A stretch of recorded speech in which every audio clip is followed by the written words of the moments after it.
With the Lord's name, the merciful benefactor, the merciful redeemer. I want to first of all extend a welcome, as Imam Elam has already done, to all of you who have come out for the first Sunday. We know that this institution, First Sundays, was established by our beloved leader, Imam Mohammad, and inshallah, that's part of what the Mosque Cares is also doing, is continuing to carry forth those things that he put in place, that our beloved leader put in place, to continue his legacy. And with that said, Savior's Day. Savior's Day is right around the corner. It is a couple of weeks away, and we are encouraging all of you to do three things actually. Number one, make sure that you register so that you have a guaranteed seat. We have space for enough believers, but we are expecting an onslaught. We recently were in Newark, New Jersey for the Muslim Journal's annual dinner. It was wonderful. You saw, as always, the power of Allah. There was a blizzard that hit minutes before that banquet was scheduled to start. There were people who were stranded in their cities and could not get out, could get to New York. The air, of course, had been closed, but just as the dinner started, all of a sudden there was a blizzard actually in the city that we were in. And Allah still blessed that place to be sold out. And everywhere I turned, people were saying, we'll see you in February, we'll see you in February. So right now there's a whole slew of people that are planning to come. They've already begun to register, and I'm encouraging everybody in this room to also do the same thing. Make sure you register so you can secure your space for Savior's Day. Inshallah, you do want to be a part of that historic event.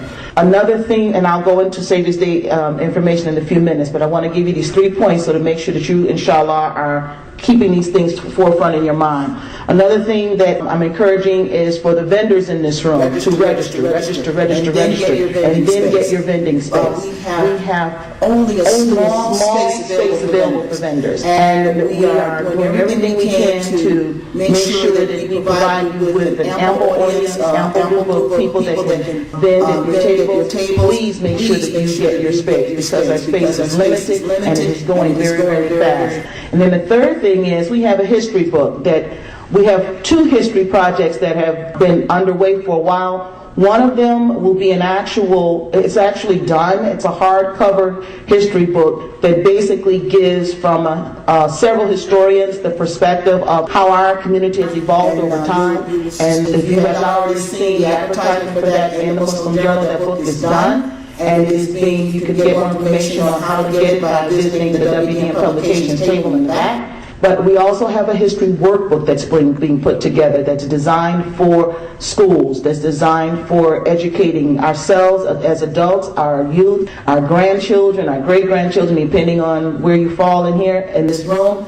And we are strongly encouraging you, if you do have something that you want to contribute, to come and see us in the back and give us those points. We're looking to tell this history from our perspective. We're not making it his story, we're making it our story. So those of you who have experienced the growth of our community, the evolution of our community from its inception up until now, those of you who came on a little bit later but you've been a part of the history, we want your story. We want to hear about those activities that have made this a memorable experience for you, so that those who did not experience it will be able to say, aha, this is what it was like. We were at Jummah once, not too long ago, my husband and we heard a person say, I didn't live through that experience, so I really can't relate to it because I didn't live through it. And we don't want to hear people saying that. We want to give them a true sense of what it was like by giving them an actual first-hand account from those who did live through it, giving them words from those individuals who lived through it so that they can say, I know what it was like, because this is what so-and-so did, this is what so-and-so said, this is how so-and-so felt when such and such was happening. We are going to press, inshallah, with this book at the end of the month. So you only have like 2 weeks left to get this information in to us. I'll be in the back ready to take any information that you can give us. Also, if you want to go on the WDM Ministries website, you can actually email your experiences to us. You can mail your experiences to us by contacting us through the post office box. And I'll read all that out in a minute, so if you want to take a minute, get pens and pencils out so you can write this down, feel free. But we're going to press inshallah in a couple of weeks, and you don't want to delay on that. Now, specifics about the Savior's Day.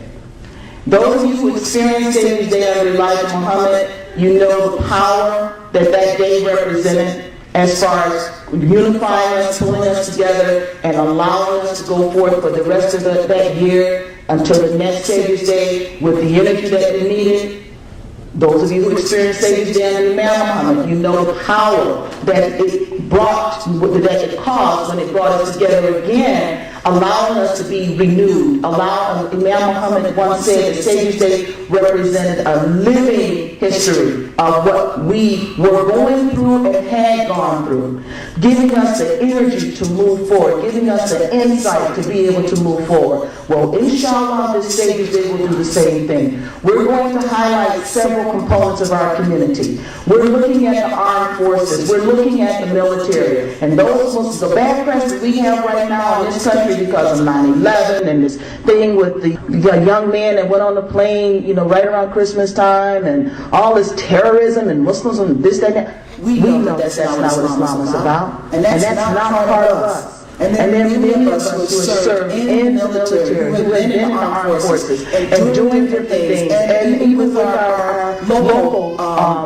police officers and FBI, etc. We have people who have represented this country and been a part of this country's protective forces and been true Muslims the whole way through, representing what Islam is about right here in this community. And inshallah, we'll recognize them. We have individuals who are representing the media, youth, who have grown up in this community. One person converted and became a Muslim, and now he is carrying the message forth about our religion and about our religion stands for in the media. We're going to highlight them and give them a platform so that they can share what the importance of the media is as far as getting the word, the da'wah efforts, as far as getting the word of Islam out. We have our own editor, Sister Aisha, inshallah. She will be one of our speakers, and she'll be talking a little bit more about the role of the media. And then there are our illustrious pioneers.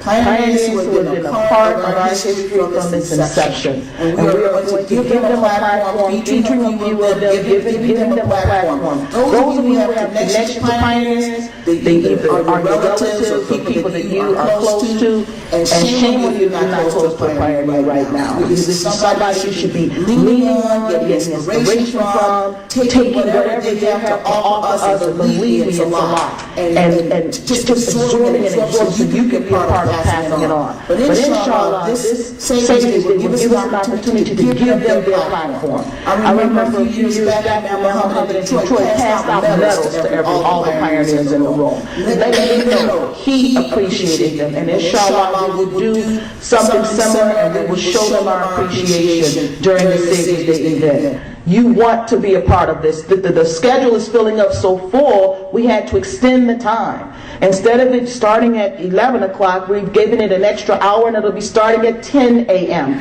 because we want to make sure we get all of these activities into this beautiful day. And inshallah, you will be a part of that history.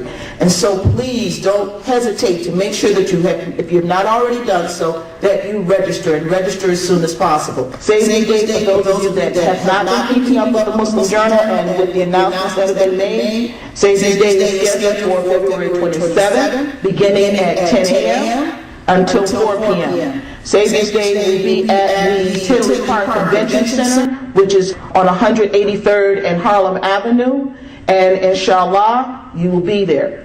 Afterwards, we've got a wonderful dinner set up. The dinner will include some presentations, entertainment, and some scrumptious, healthy food, inshallah, to give those who are traveling from out of town an opportunity to extend the brotherhood, the sisterhood with other believers, and have a warm, delicious meal and enjoy the entertainment. And the dinner will be at a different location at the Gloria Taylor Banquet Hall, which is 14821 South Broadway in Harvey, Illinois.